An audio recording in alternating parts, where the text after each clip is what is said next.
So this study skills session is going to look at the historical skill of how to compare and analyse sources. It will be specifically useful for anybody who's studying history, but it's also useful more generally for people studying arts and humanities courses. So if you're studying anything like English, and it's designed for people who are aged between around about 11 up to 15 or 16. But if you're a bit older or a bit younger, it still might be worth you having a listen. So the basic aim of today's session is for you to develop the skill of analysing historical sources. And we're going to do that by comparing two sources about the historical figure of Winston Churchill. We're then going to practice writing an explanation, first of all, about how two sources have different opinions. And then we're going to practice writing an explanation of why those two sources have different opinions. So we are going to look at the historical figure of Winston Churchill today, and we're going to consider whether or not Churchill should be considered a hero or a villain based on his actions in history. This is somebody you may well have heard of. Churchill is quite a famous figure, particularly in British history, but don't worry if you haven't heard of him. You will still be able to take part in this session, even if you know nothing about the figure of Winston Churchill. So Churchill was a key figure during the 20th century, so sort of early and mid 20th century in particular. And there's a number of key events in his life that I think it's worth knowing about. So in his early life, he was a soldier and he was a war correspondent for wars including the Cuban War of Independence from Spain and the Boer War. He was an MP for two different political parties during his political career. And he had political roles, including, for example, the Chancellor of the Exchequer. I think perhaps most importantly, he was the Prime Minister of Britain twice for the dates shown here, and he was the leader of Britain during the Second World War. The reason Churchill is so famous largely relates to these last couple of points. So for his role as the leader of Britain during the Second World War. And in Britain, Churchill is often portrayed as something of a hero because he is seen as the person who led Britain to victory against the Nazis in the Second World War. However, not everyone agrees with this view of Churchill and this portrayal of him as a person, and he's actually quite a controversial figure sometimes because there are other things that he did which are seen as being less heroic and perhaps more likely to lead to him being portrayed as a villain. So we're going to have a look at a couple of different sources that show these different viewpoints and think about how we can compare and analyse those sources to come to a viewpoint on Winston Churchill. To come to our viewpoint on Winston Churchill, we are going to have a look at two different historical sources written by very different people, and we are going to think about why it is that these two historical sources can have such different opinions about the same person. Now, the first source we're going to look at was written by Mo Mowlam, who is a British politician, and she was speaking after a poll in 2001 when Churchill, he was ultimately voted as the greatest Briton, so people voted for this. And Mo Mowlam, before the vote took place, was campaigning for people to vote for Churchill as the greatest Briton. Now, this is what Mo Mowlam has to say about Churchill. Churchill was the greatest, and I am absolutely delighted that the public agree with me. He was the greatest Briton because he showed the determination and courage to protect Britain from invasion, and without his inspiring leadership, the outcome of World War II may have been very different. He was the choice of the people. Our second source today was written by Shashi Tharoor, who was an Indian politician, writing in the Washington Post in 2018. And this was written after the actor Gary Oldman won an Oscar for portraying Churchill in the film The Darkest Hour. And Thoreau has this to say. He was one of the great mass murderers of the 20th century, yet is the only one, unlike Hitler and Stalin, to have escaped historical odium in the West. To the Iraqis, whom Churchill advocated gassing, the Greek protesters on the streets of Athens, who were mowed down on Churchill's orders in 1944, sundry Pashtuns and Irish, as well as to Indians like myself, it will always be a mystery why a few bombastic speeches have been enough to wash the bloodstains of Churchill's racist hands. Many of us will remember Churchill as a war criminal and an enemy of decency and humanity, a blinkered imperialist troubled by the oppression of non-white peoples. Ultimately, his great failure, his long darkest hour, was his constant effort to deny us freedom. What we're going to do now is think about how these two sources are different. So what is the difference between what one says about Winston Churchill and the other? Now, I think it's very clear that they are different. One is very clearly a positive portrayal of Churchill, whereas the other is a negative portrayal of Churchill.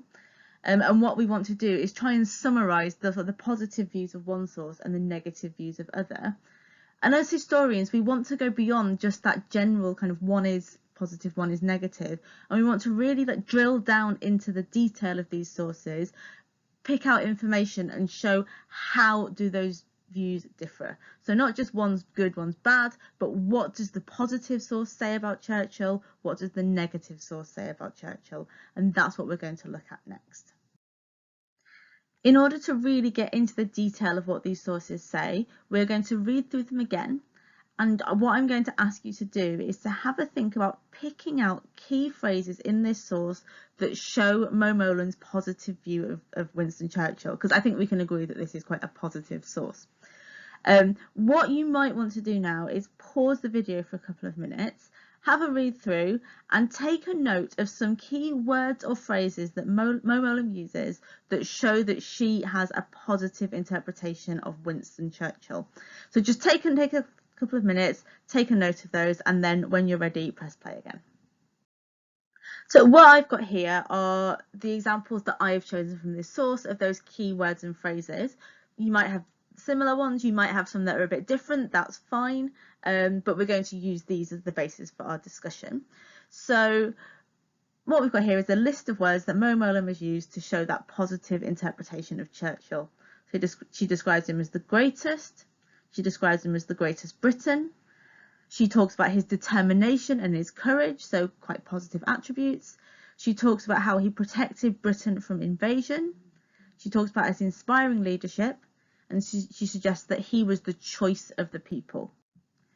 So I think that's definitely a sort of a very positive list of attributes and actions or characteristics of Winston Churchill there from Mo Molan. But as historians, what we want to do, we don't just want to take those words and repeat them, but we want to infer from these what is Mo Molan trying to say about Churchill and to use this to summarise her views, and that's what we're going to do next. So to start off our summary of source one, we want to just give a very general interpretation of what this source says about Churchill, which we have here. Source one gives us a positive impression of Winston Churchill. And what we're going to do now is use these quotations or these words and phrases that we've taken from the source to show how it gives that positive impression. So the first thing that we can infer from what Mo Molan has said is that she's suggesting that Churchill was a strong leader. And she uses words like courage and determination to show this. And she says that he was responsible for protecting Britain from invasion. The second thing that we can infer from this is that Mo Molan thinks that Churchill was an inspirational figure.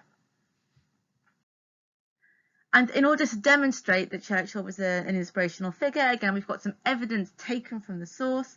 So she describes him as an inspiring leader and as the choice of the people. So he was somebody who was chosen by the British people as their leader, but also he was chosen by the British people in 2001 in that poll as the greatest Briton. So what we've done here is written a short summary of the source, showing some inferences, so inferences that Churchill was seen as a strong leader by Mo Molan and an inspirational figure, and then we have taken evidence from the source to back up those views. What we're going to do now is do the same thing for this second source. So I'm going to ask you again to pause the video for a couple of minutes, read through this source written by Shashi Tharoor, and see if you can pick out some words and phrases that demonstrate Shashi Tharoor's view of Churchill. So things that suggest Churchill is negative, because as we've said, this is quite a negative portrayal of Churchill. So as with the first source, I've written here my list of words that I think demonstrate Shashi Tharoor's negative portrayal of Winston Churchill. You might have some slightly different words, and that's fine, but we're going to use these ones that I've got here just as the basis of our activity. So Tharoor describes Churchill as a mass murderer. He says that Churchill advocated gassing, so that means he supported or encouraged the use of gassing against certain people. People were mowed down on Churchill's orders. He says that Churchill was racist, an enemy, a war criminal, an enemy of decency and humanity, and a blinkered imperialist. So we've got here a list of quite negative things, and so again what we're going to do is use these to infer some of Shashi Tharoor's bigger points about Winston Churchill, and then show how we can back those points up with evidence from the source. So in our summary of source 2, I think the first thing to be said is that this source gives a very different impression of Winston Churchill than source 1, and it challenges the first source's positive impression. So we've got a very clear statement here of how those two sources are different.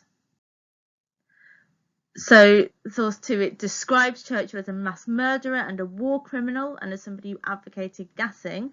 And these are some of those phrases that challenge that positive impression given in source 2, but also, as I've said here, they challenge the perception of Churchill as an inspirational leader.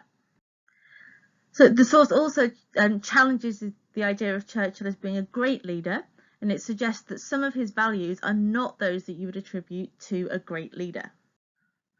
And as evidence for this, or as an example, it describes him as racist and as a blinkered imperialist. And just to clarify that phrase, blinkered imperialist, it means that Churchill, he was somebody who supported the British Empire, but he did so without really considering the views of other people.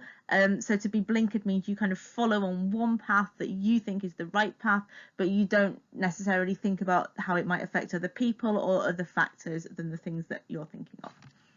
So what we've done here, as we did with source 1, is we have summarised these views. We've made some inferences. We've said that the source gives a less positive impression of Winston Churchill, and it challenges the idea of him as an inspirational leader or a great leader.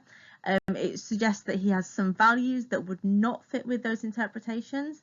And then we've taken those sort of snappy words and phrases from the source to back this up. So for the second part of the analysis of these sources, we're going to move on from thinking about how they're different, and we're going to start thinking about why these two sources have different views on the same historical figure. What I want to demonstrate through this activity is that from these two fairly short sources and from the fairly small amount of information that we have about the people who wrote them, we can actually arrive at quite a clear explanation of why these two sources have such different viewpoints on the same historical figure.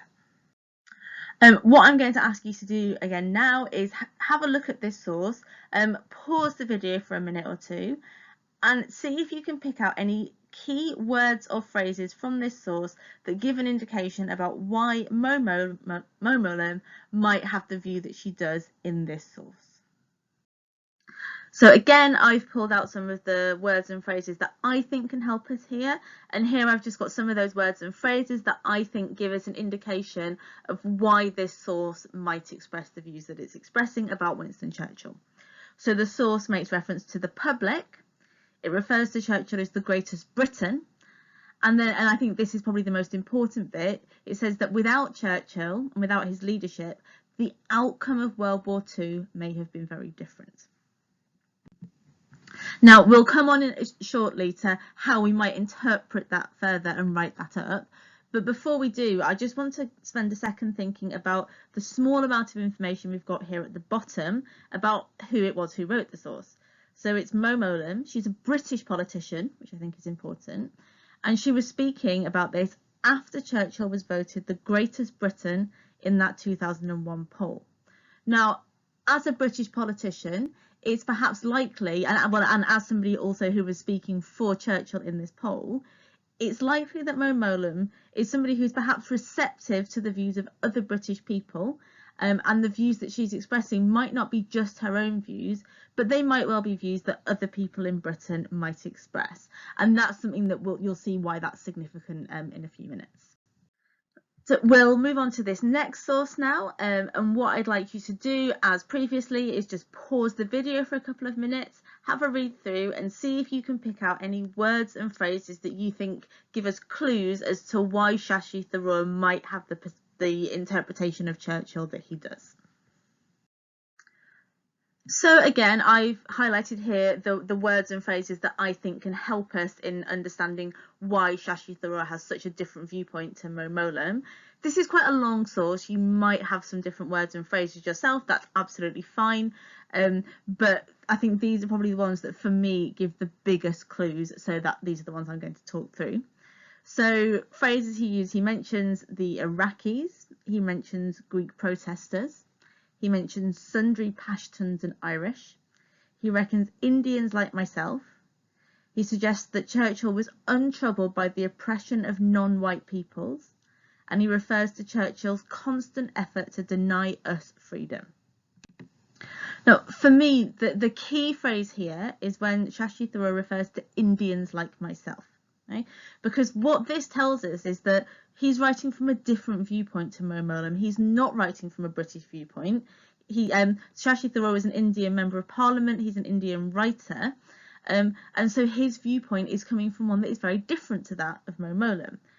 And then the reason we've got these other peoples mentioned here, so the Iraqis, the Greeks, the Pashtuns, the Irish, is that he's suggesting that perhaps there are other people, other nationalities. So it's not just Indians who might have this view of Churchill, but there are people of other nationalities who might also take a viewpoint of Winston Churchill that is very different to that given by a British person such as Mo Mowlam. Now, as we did when we were thinking about how the sources were different, what we want to be able to do as historians now is write a clear explanation of why the two sources are different and use the evidence that we've picked out from those sources to back up our explanation. And also, as we did with the how they're different, I think the first thing that we need to do is just to give a very simple statement about why we think these two sources are different. And the answer is that the sources give different impressions of Winston Churchill because they are written from different perspectives. And if we start with source one, so source one is a British perspective, and it's based on the comment that it makes that without Churchill, the outcome of World War II might have been very different. But what we want to do now, we don't just want to make that statement. We want to break that down and think about the implications of that for the person writing it, but also for that British perspective we've been talking about. So we would say that the source suggests that Churchill was the leader who was responsible for saving Britain from being invaded by Hitler and being subjected to Nazi rule. Right? And so this is something which a British person might consider to be very important, as this has a direct impact on their own country. And finally, Churchill is often portrayed as a positive figure in British history, so it's actually not surprising that the article shows him in this way as a strong, inspirational leader. So what we want to do now is look at the second source and think again, look at the detail of that source and what it tells us about why this source offers a different perspective. And so we would say, again, summarising it, source 2 is written from a different perspective. So the author mentions Indians like myself, indicating that he's writing from an Indian viewpoint.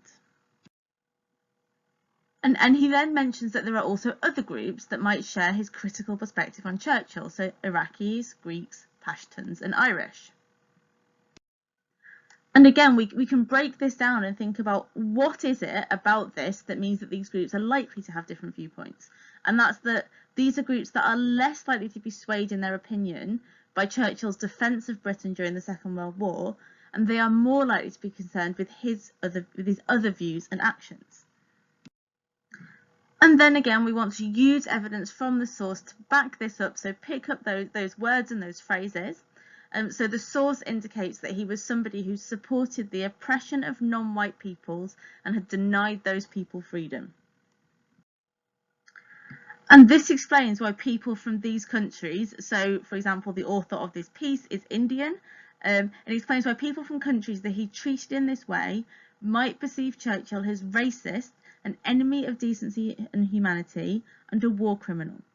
So for people like Shashi Tharoor, it is not Churchill's actions as the leader of Britain during World War II, which somebody might, like Mo Mowlam, might consider to be the most important aspects of his character or actions that he took. But for them, it is other things that he did that are more important, and this explains why their perspective is likely to be very different from that of somebody like Mo Mowlam or the British people who voted for Churchill as the greatest Briton in that poll. So what we've done is we've taken evidence from those sources and we've really interrogated that information, selected key points, key quotations, and we have used what we have found to compare those sources and think about how their opinions about Winston Churchill are different and also why they offer different opinions of Winston Churchill. Now, the final thing that we want to do is just put this all together into an essay. So we need to put an introduction here that just pulls all of those points together, pulls those 4 paragraphs that we've already written together, and explains how they help us to understand how and why those different sources have different perspectives of Winston Churchill. So writing this introduction, we would say the sources are different as one gives a positive impression of Winston Churchill and the other gives us a negative impression. This is because they are written from different perspectives, with each source being written by someone whose country was affected by Winston Churchill's actions in a very different way. And then what we do after we've got that introduction is we just put those 4 paragraphs together, and those explain that detail about how and why they are different. Now, I hope you found this session useful, and I hope it has given you some really helpful ideas on how we can compare and analyse sources. And what I hope it's shown you is that by using 2 fairly short sources and without a huge amount of information about who wrote them, with just sort of some very key information, we've actually been able to work out quite a lot about what those differences are and also why they have those differences. And we've been able to base that largely on what's said in the sources. And that's a really, really useful skill to have. So what I'm going to ask you to do now is to have a go at doing this yourself by using the worksheet that's provided in the links underneath this video. So this worksheet gives you 2 other contrasting sources about Winston Churchill, and I would like you to follow the guidance on the worksheet, use the skills we've developed during this session, and see if you can have a go at pulling out that key information from those sources, and then writing a piece, a short piece similar to what we wrote together in this session, which explains how and why these 2 sources offer different opinions on Winston Churchill. Thank you very much for listening. I hope this has been useful. I hope you've enjoyed it, and I hope that you enjoy working on the other 2 sources in this worksheet. Thank you very much.